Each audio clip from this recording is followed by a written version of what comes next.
Los cuentos de nuestra infancia siempre solían terminar con eso de fueron felices y comieron perdices, como colofón a una gran aventura. Y si bien la historia que hoy os voy a presentar es quizás una de las más polémicas y complejas de comprender, creo que es digna de un gran final para una serie que aquí concluye. La historia que vais a presenciar combina episodios de esa otra historia que paradójicamente forma parte de nuestra historia. Allí donde fluctúan entre sí varias piezas de un complejo rompecabezas. Un Mesías profético, una dinastía secreta, una reliquia inmortal, una orden de valientes guerreros y unos guardianes atemporales que protegieron el que quizás es uno de los mayores secretos de nuestra historia. Pero como todos los cuentos, debemos comenzar por el principio. Por la historia de un hombre que quizás podríamos decir fue uno de los primeros guardianes del tesoro más buscado de la historia. El Santo Grial.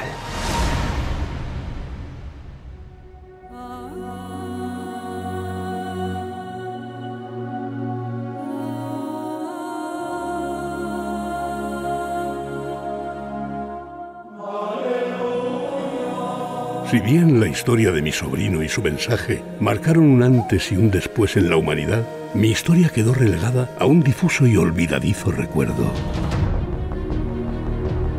Muchos ni siquiera conocen mi existencia o incluso dudan de la misma. Es curioso cómo ya la historia de mi vida forma más parte de la leyenda que de mí mismo. Pero aún así, solo espero que aquellos que me descubran sepan ver más allá. Pues todo gran acontecimiento esconde otras historias que quizá pueden reflejar, desde otro punto de vista menos alterado, la divinidad o la divina humanidad que todos poseemos en nuestros luminosos corazones.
José de Arimatea pasa a la historia como el protector de Jesús o el tío de Jesús, pero claro, es mucho más. José de Arimatea lo reconocemos por los evangelios, pero de una forma muy fugaz también, porque solo se menciona al que recoge el cuerpo de Cristo.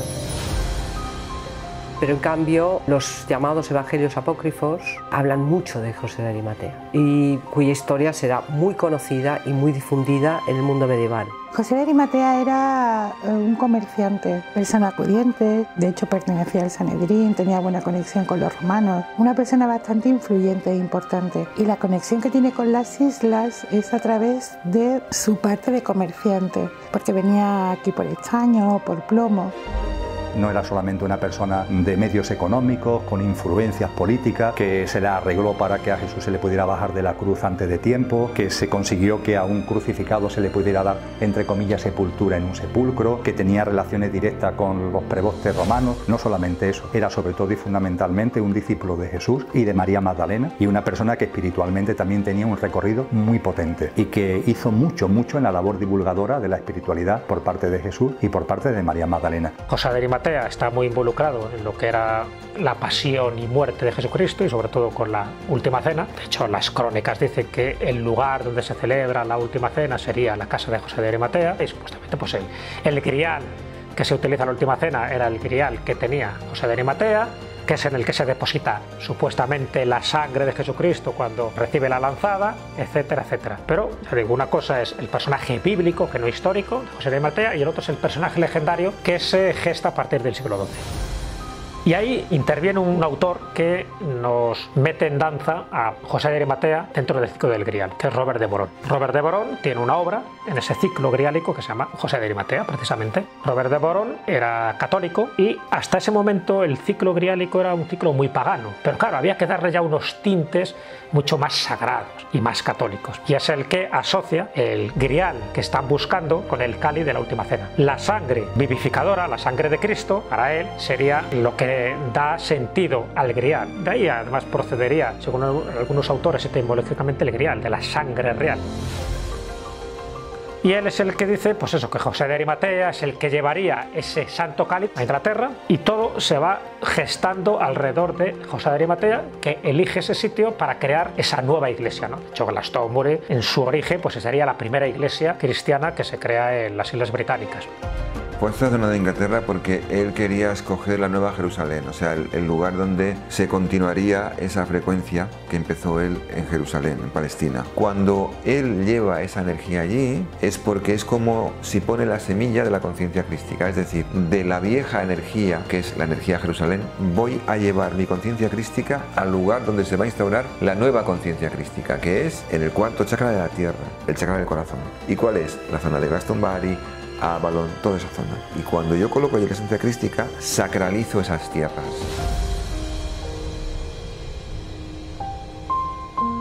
Después de que Jesús dejó esta tierra y se elevó hacia otra dimensión para sostener desde ahí la energía de ese plan, se dirigieron al sur de Inglaterra y desde ahí finalizaron el proceso de anclaje de esas energías, presentando la energía de los hijos que ellos dos tuvieron en el lugar donde originalmente se inició el anclaje de la conciencia crística.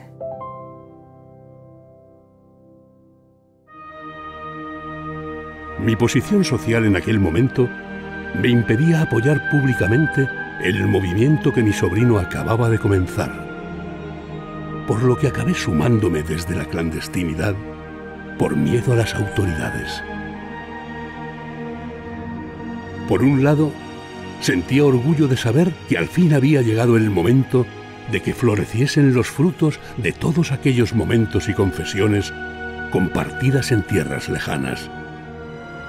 Pero por otro lado, no sé cómo no fui capaz de darme cuenta de que mi sobrino no pertenecía a su tiempo. Bueno, sí que lo sabía. Pero en el fondo tenía miedo de aceptar el inevitable destino que vislumbraba entre las brumas de envidia y odio que crecían incipientes en aquellos corazones faltos de comprensión y amor.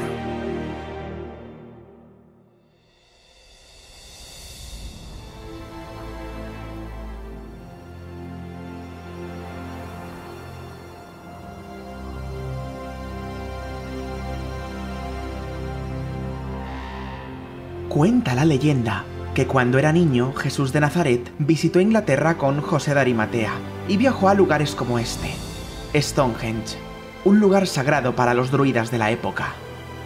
Se dice además que Jesús, bajo la tutela de los druidas, se inició en aquellas prácticas que le hicieron desarrollar los dones y talentos por los que pasó a la historia.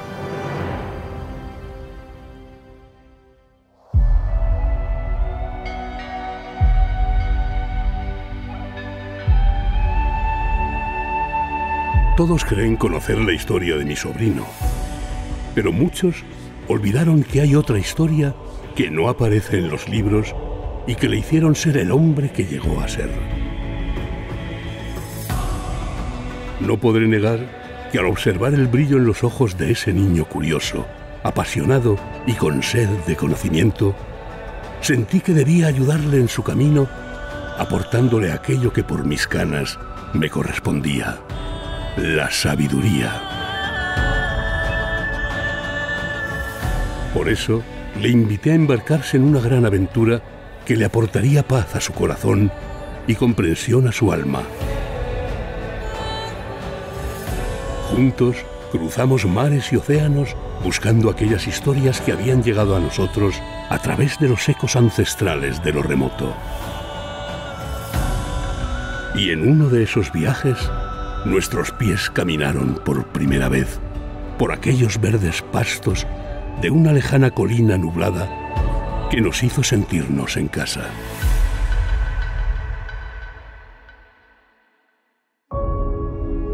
Yo no sé si Jesús visitó lo que hoy conocemos como Glastonbury cuando era joven. Es verdad que de la vida de Jesús hasta su vida pública, entre comillas, cuando cumple 30 años, sabemos muy poco. Sí hay una presunción de que tuvo contacto con los grupos esenios, tuvo contacto con el mundo de las tradiciones de Egipto. El hecho de que hiciera ese recorrido que lo llevara hasta la zona de Glastonbury, eso no hay documentos que sirva para asegurarlo. Sí hay un conocimiento de causa de la importancia energética de ese punto, que es lo que conocemos actualmente como Stonehenge. Stonehenge es un sitio muy especial, no ya solamente por los monumentos megalíticos que hay ahí, sino por el punto de fuerza que eso es. Y siendo un punto de tanta fuerza, no sería de extrañar que una persona que por su percepción de las energías, como fue Jesús de Nazaret, conocedor de esto, pues se desplazara hacia esa parte del sur de Inglaterra, fundamentalmente para conocer lo que es el punto de energía de Stonehenge. José de Arimatea es el que acompaña a Jesús en sus viajes porque él lo tenía muy bien, era comerciante, podía desplazarse por todo el mundo sin causar como muchas sospechas.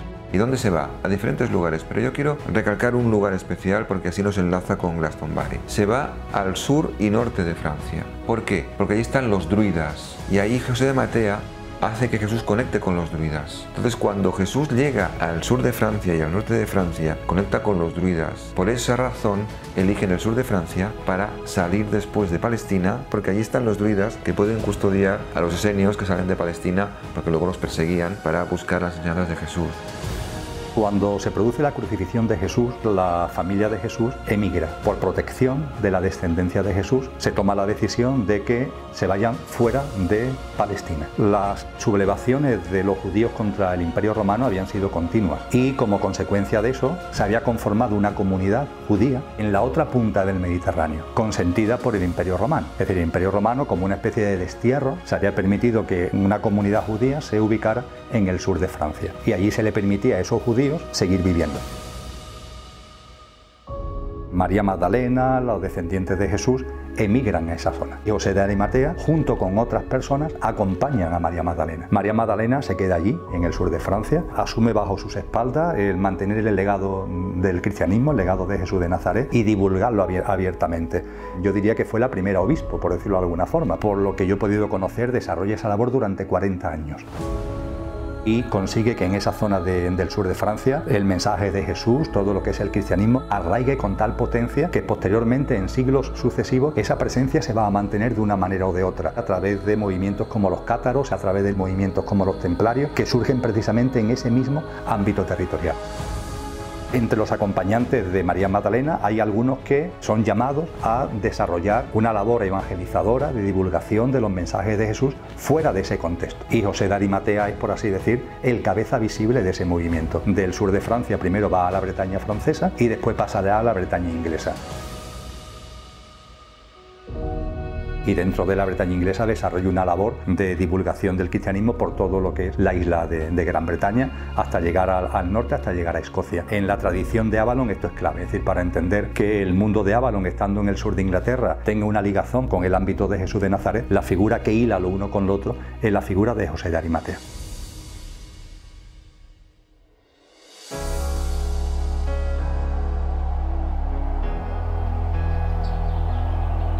Tras la muerte de Jesús de Nazaret, José de Arimatea desembarcó justo aquí, a los pies de la coloquialmente llamada Colina de la Ballena. Fue en estas tierras donde a su llegada José de Arimatea clavó su cayado en la tierra, y se dice que a la mañana siguiente de ese mismo cayado floreció un precioso espino. Estos son los resquicios de lo que fue el espino sagrado. Aquí cientos de miles de peregrinos vienen a visitar esta reliquia natural y traen sus ofrendas. En diciembre de 2010, unos vándalos atacaron a este espino y lo cortaron por la mitad. Pero este no era el espino original, sino un descendiente a partir de un esqueje. El espino sagrado original sobrevivió durante cientos de años antes de ser cortado por los puritanos en la Guerra Civil Inglesa. Pero unos héroes anónimos consiguieron sustraer varios esquejes del espino original y los plantaron por toda la ciudad de Glastonbury, como este ejemplar que se encuentra protegido aquí, en la iglesia de St. John's. En la colina de la Ballena, que es donde desembarcó José de Arimatea y donde plantó el báculo. Y dio como gracias por haber podido llegar, entendiendo él que era su último viaje. Y como ese báculo a la mañana siguiente había florecido y de él nació un espino sagrado, que sigue siendo sagrado aquí en el lugar de Glastonbury. Este espino es un árbol originario de Jerusalén, o sea que ni siquiera era de allí.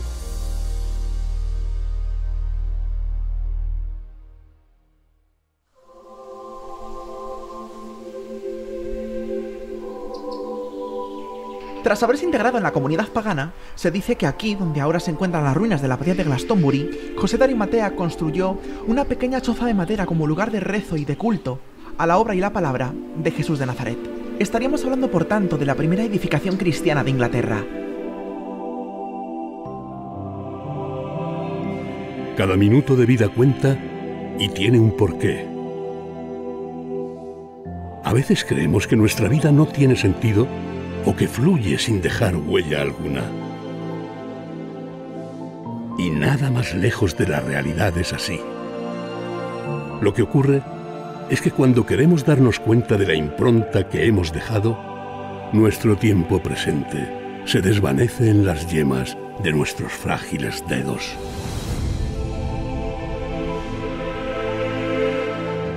Gracias a mi sobrino, pude ser consciente de ello. Y huyendo de acabar convirtiéndome en esclavo de mi pasado o dependiente de aquello que decían de mí, decidí construir mi nuevo presente.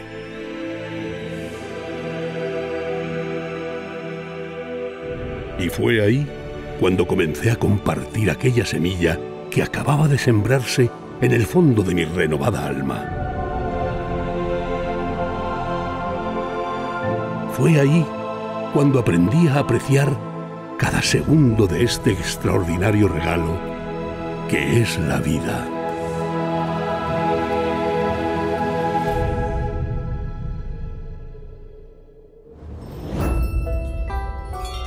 El Grial aparece en el mundo artúrico por vez primera en el relato de Chrétien de Troyes, el cuento del Grial, que se escribe en el año 1180. Y en ese cuento del Grial, el Grial aparece como un objeto maravilloso. Sabemos que es un receptáculo en donde no había ni lamprea ni salmón, o sea que Chrétien estaba pensando en un plato. Ahí, en esa indeterminación, en esa ambivalencia, en ese mundo maravilloso, en ese objeto maravilloso, ahí es donde está colocado el Grial hasta que aparece Robert de Boron. El Grial, que para von Eschenbach, por ejemplo, en una obra posterior, es una piedra, es el lapis exilis, para Robert de Boron es el cáliz de la última cena. Entonces mezcla sabiamente dos elementos muy potentes.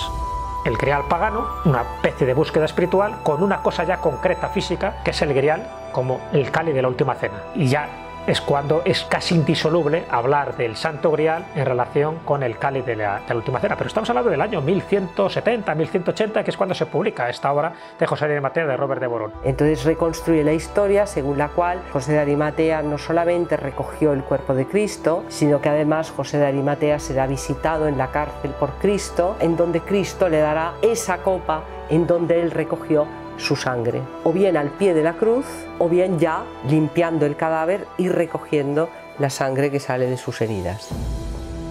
La última cena viene de un cenáculo. ¿Qué es un cenáculo? Un lugar donde los esenios compartían. Se compartía el pan, símbolo de abundancia, y el vino, símbolo de vida. El más anciano, el de más categoría, era el que se encargaba de bendecir el pan y el vino. Si había un ser puro, un ser auténtico, cuando ese ser tomaba la copa y le ponía el vino, esa copa pasaba a ser un cáliz. Y cuando un ser crístico o auténtico toma la copa, es un santo grial.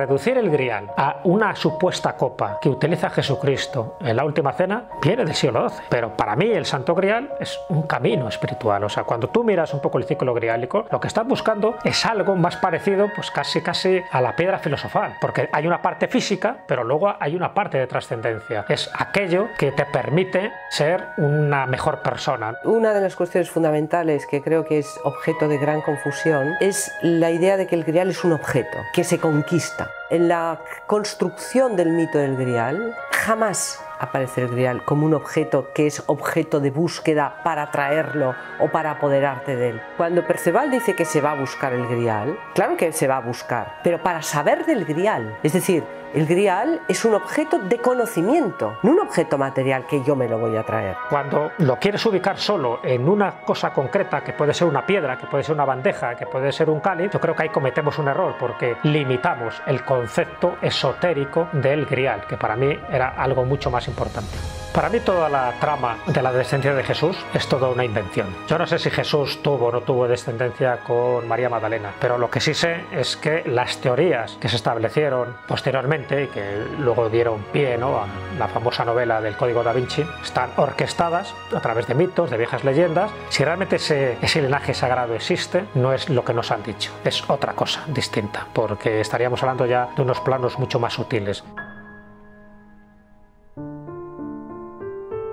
El Santo Grial se suele decir que si fue un objeto, de que si fue una dinastía y por tanto no fue un objeto físico. El Santo Grial fue las dos cosas a la vez y simboliza las dos cosas a la vez. Por una parte, el Santo Grial, la sangre grial, la sangre real, es el secreto a voces. Jesús tuvo una dinastía.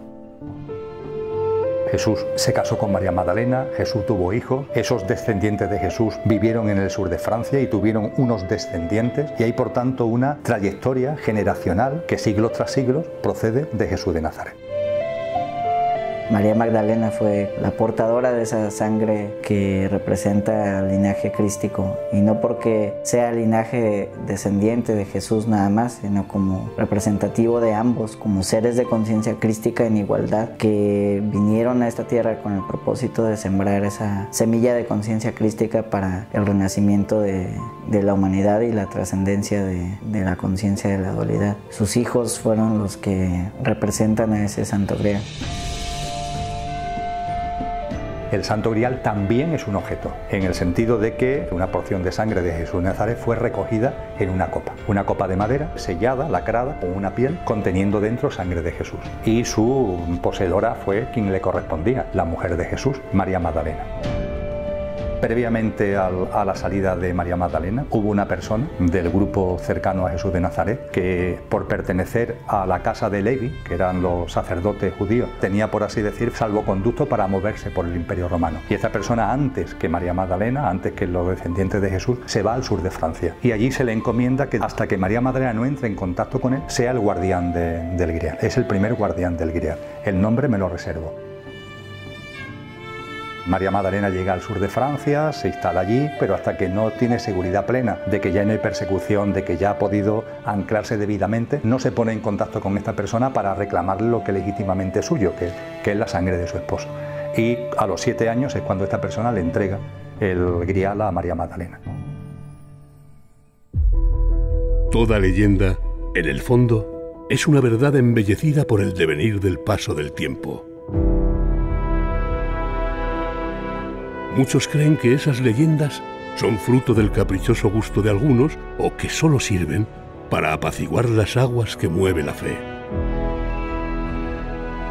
Y aunque todos esos decoros parezcan embellecer tanto la historia que le hacen perder su significado original, realmente, si sabes mirar más allá, podrás encontrar la semilla original. El origen del que partió esa otra historia que se convirtió en una leyenda inmortal.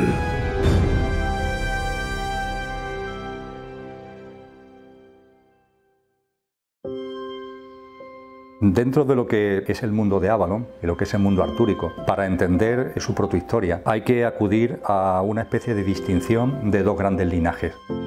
un linaje, vamos a llamar político, y un linaje que podemos denominar espiritual. En Arturo, el linaje político le viene fundamentalmente a través de lo que conocemos como la casa merovingia. Esa casa, cuando tiene su eclosión, es después de la caída del Imperio Romano. Ahí coincide históricamente la presencia de lo que es Arturo y de lo que Arturo pone en marcha. Hay un Arturo político merovingio, teniendo en cuenta que además la casa de los merovingios, desde Clodoveo, fue declarada por el Papa como emperadores del Imperio Sacro-Romano Germánico, es decir, los herederos legítimos de los emperadores romanos. Ahí llegó a ser ensalzada la casa merovingia con la que Arturo tenía relación.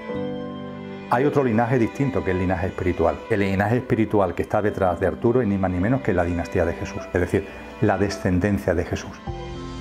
El cómo es posible que el linaje merovingio y el linaje de Jesús de Nazaret se unan tiene un elemento concreto, un personaje concreto, y ese personaje tuvo nombre, Sigisberto.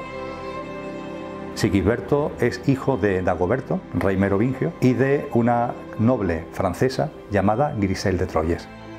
Dagoberto, cuando tiene menos de un año de edad, hay un mayordomo de palacio que da un golpe de estado. Y a Dagoberto, que tiene un año y que es el legítimo heredero de la corona, lo quiere matar. Hay una protección por parte de gente que quieren que se mantenga la dinastía verídica y en particular de unos judíos que están en torno a Dagoberto, que hacen que puedan huir con él. Y cuando Dagoberto tiene ya 17-18 años, educado por estos judíos, se le pone de manifiesto la necesidad de reclamar su legítimo derecho al trono merovingio.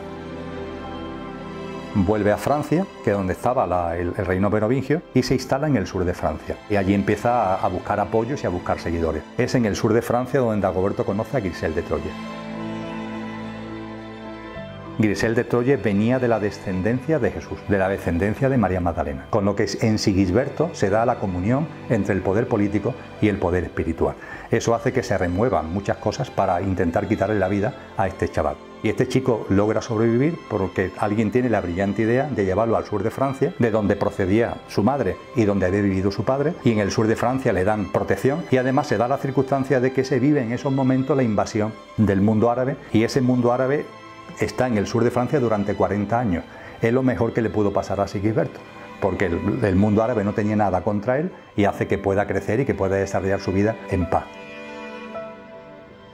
Posteriormente la dinastía merovingia van a por ella y lo que es sustituida por la dinastía de Carlomagno, la carolingia. Aunque Carlomagno tuvo la generosidad de que a los descendientes merovingios le dio títulos de nobles. La casa de Troyes, la casa de Champagne, la casa de Bouillon son descendientes aristocráticos de lo que son los descendientes merovingios. Posteriormente, con el paso de los siglos, allá por el siglo X, siglo XI, estas familias tienen un conocimiento de dónde vienen, pero no tienen unos documentos que lo avalen. Y hay un momento concreto en el que el duque de la Champagne, Bouillon y una serie de casas se ponen de acuerdo para ir a Jerusalén a buscar documentos que todo eso que ellos saben por tradición oral puedan ponerlo en valor. Pues bien, esos nobles, que son descendientes de Jesús, son los que, en torno al año 1100, ponen en marcha la Orden del Temple. La Orden del Temple tiene como misión fundamental en el Templo de Jerusalén y en Palestina buscar documentación sobre el verdadero Jesús, sobre lo que esas familias sabían por tradición oral y que buscan base documental. Es por lo que la Orden del Temple se las ingenia para que sea su sede, por así decir, ni más ni menos que el Templo de Jerusalén.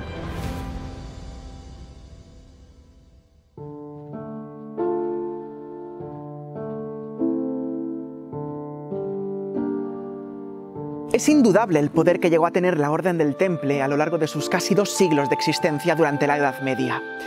Ríos de tinta han alimentado el misterio detrás de una orden en la que la magia y el esoterismo formaban parte de su esencia.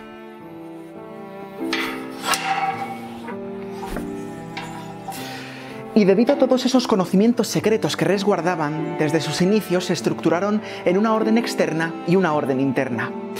La orden externa era la cara pública y la que ha trascendido a los libros de historia, que es la que se conoce como la Orden del Temple.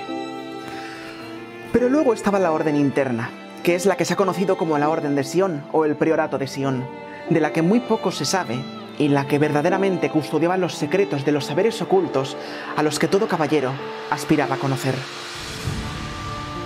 Durante un tiempo el gran maestre del Temple era también el gran maestre del Priorato de Sion, pero cuando empieza el declive de la orden templaria, que es cuando pierden San Juan de Acre, ahí toman la decisión ya de que hay un gran maestre de la orden interna y un gran maestre de la orden externa. Finalmente, cuando allá de Molois lo ejecutan, lo queman, ¿no? en la isla de San Luis, en Francia, están asesinando al maestre de la orden del Temple, de la orden externa, pero el gran maestre de la orden interna no tenían ni idea quién es, y el Temple siguió subsistiendo gracias precisamente a esta precaución, ¿no? que se tuvo desde su origen.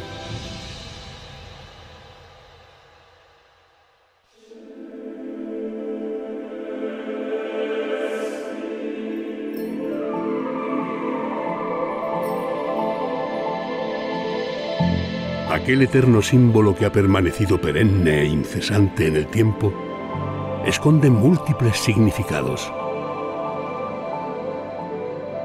Muchos creen confundir el sagrado femenino con la reliquia atemporal, o el camino de la ascensión a la luz con la gestante de la semilla de luz. Es normal que exista esa confusión debido a las turbias y convulsas aguas que se han movido desde entonces. Pero curiosamente, todas esas singulares acepciones conviven en un mismo símbolo imperecedero. No importa cómo han llegado a posicionarse en los exiguos sedimentos de la historia, la filosofía o la religión. Lo que realmente importa es que todos ellos coexisten en una misma verdad original. El Santo Grial fue salvaguardada por los descendientes de Jesús, y como la Orden del Temple entronca con los descendientes de Jesús, la Orden del Temple es en un momento concreto la guardiana de esa copa sagrada. El Santo Grial tenemos datos de él hasta el momento en el que se asalta el Temple de París. Allí estaba el Grial. A principios del siglo XIV comienza la persecución de la Orden del Temple. Debido a su enorme influencia, el Temple tiene conocimiento previo a que el Papa Clemente V y el rey de Francia, Felipe IV el Hermoso, van a cometer un gran asalto contra ellos que comenzaría en el Temple de París. Pero lo interesante de esta historia es que cuando quisieron asaltar el Temple de París, sorprendentemente no encontraron absolutamente nada del tan ansiado tesoro templario que allí resguardaban, y que no estaba formado ni por monedas ni por joyas, sino por los saberes secretos y los documentos y objetos que lo reflejaban. Sabemos además, por varios documentos, tanto de los archivos nacionales de Francia como del archivo secreto del Vaticano, que en la víspera de aquel viernes 13 de octubre de 1307, un grupo de 3 carruajes y más de 50 caballos salió en secreto del Temple de París en 3 direcciones distintas.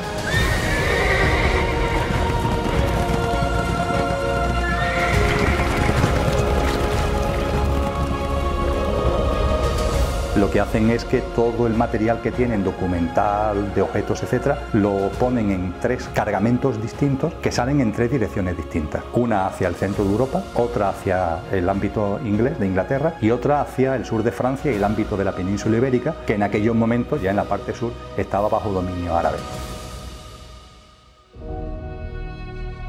¿En cuál de esos 3 cargamentos iba el Grial? Nunca se ha sabido, pero iba en uno de ellos. Mi percepción es que iba en el que acometió la península ibérica, porque era donde podía estar más protegido. Como los perseguidores son cristianos, donde está más protegido la reliquia más sagrada es en el ámbito donde políticamente el cristianismo no esté presente.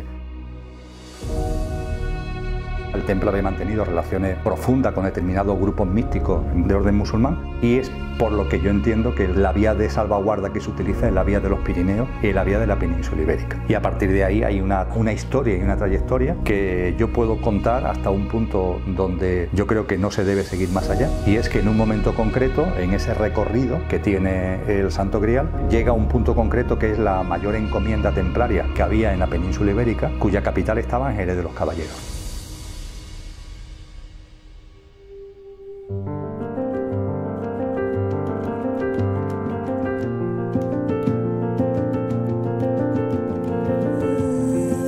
Aquí, en la antigua Jerez de Badajoz, actual Jerez de los Caballeros, la Orden del Temple llegó a tener su mayor encomienda de toda la península ibérica. Por desgracia, son pocas las personas que han hablado, investigado o escrito sobre este municipio de Extremadura, que es crucial en la historia del Temple en España.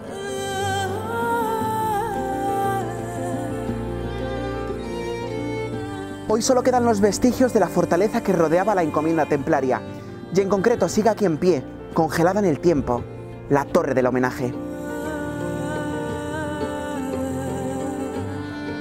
Esta torre fue testigo del episodio más oscuro de la Orden del Temple en España. En el momento en el que se empieza la persecución del Temple, donde llega a estar el Santo Grial es en el recinto de Jerez de los Caballeros. Y precisamente por eso, cuando el Temple en toda Europa, todas sus plazas las entrega voluntariamente, algunos son encarcelados, algunos son torturados, algunos son quemados, pero no hacen guerra, no hacen guerra. Y hay una excepción a eso, el castillo de Jerez de los Caballeros. Y es que allí tenía algo muy importante que proteger, muy importante, que era el Santo Grial.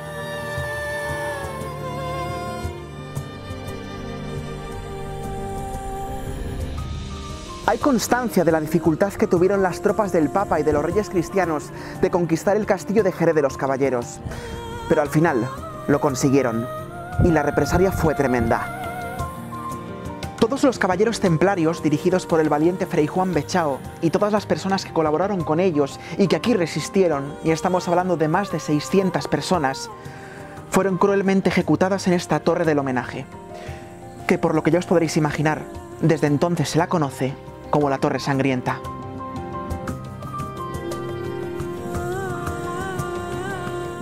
A pesar de este triste y nefasto final, aquí hay un gran misterio todavía por resolver, y es ¿por qué los templarios castellanos no escaparon a Portugal, donde podían haber salvado sus vidas y seguir funcionando como orden con otro nombre? ¿Por qué prefirieron sacrificarse? ¿Acaso resguardaban algo que era merecedor de su propia vida? Porque cuando asaltaron el castillo, las tropas cristianas no encontraron absolutamente nada. ¿O es que cuando lo asaltaron fue el momento en que ya nada corría peligro? ¿A dónde fue a parar eso tan importante que custodiaban?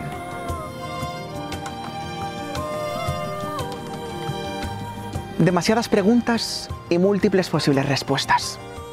O quizás no, porque verdad, solo hay una. ¿La llegaremos algún día a conocer?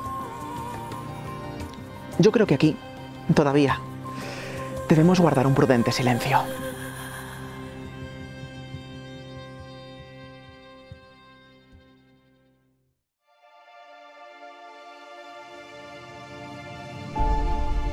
Hay que tener en cuenta que sobre esas realidades, esas verdades espirituales, siempre hay gente que intenta sacarle provecho. En el ámbito, por ejemplo, del Grial, el Grial existe, está guardado y está protegido. Y nadie de los que ha salido hablando del Grial tiene ni idea de dónde está realmente. La humildad, la discreción, la bondad, el amor, la entrega, el servicio, son las características de sus guardianes. Cuando alguien diga que sabe algo, responde a la humildad, a la discreción, al silencio, al amor, a la generosidad, al servicio, a la entrega, veremos que no. Normalmente son gente que se la quieren dar de no sé qué, se la quieren dar de no sé cuánto. Bueno, pues esta plantilla es la misma que podemos aplicar a otras muchas cosas. Por ejemplo, hoy día hay gente que se reclama heredera del Prelato de Sion, maestre del Prelato de Sion, tal como lo siento, eso es una falacia, eso es un invento, no tiene nada que ver. El Prelato de Sion posiblemente sigue existiendo, pero desde luego los que son sus referentes, los que son sus guardianes, los que son sus maestros, son personas que viven en la discreción, que viven en el anonimato, que no se la dan de nada y que están al servicio, trabajando al servicio del proceso conciencial de la humanidad. Para eso están. Podríamos decir algo parecido con relación a la dinastía de Jesús. La dinastía de Jesús ha seguido viva. La descendencia de Jesús existe, pero va por un camino que no tiene nada que ver actualmente con ninguna casa real, por más que haya reyes, príncipes que de alguna forma quieran atribuirse, aunque sea en círculos más secretos, ese linaje.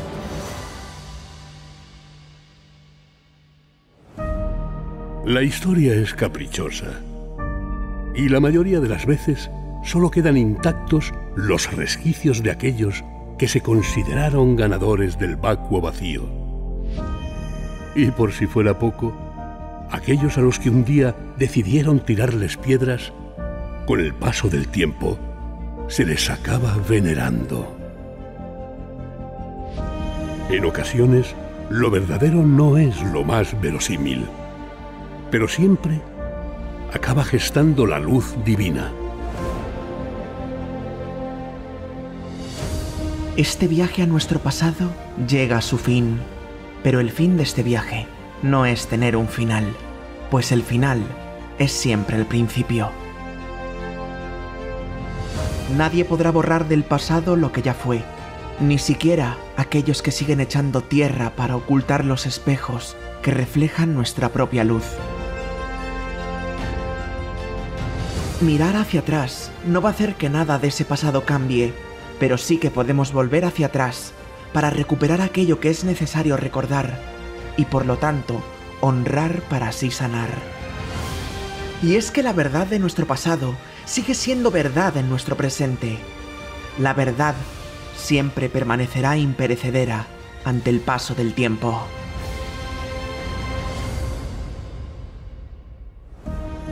Aquellos que estén dispuestos a encontrar la verdad, la encontrarán, pues siempre, antes o después, la luz aparecerá para guiarles con su presencia durante el camino de vuelta a la luz.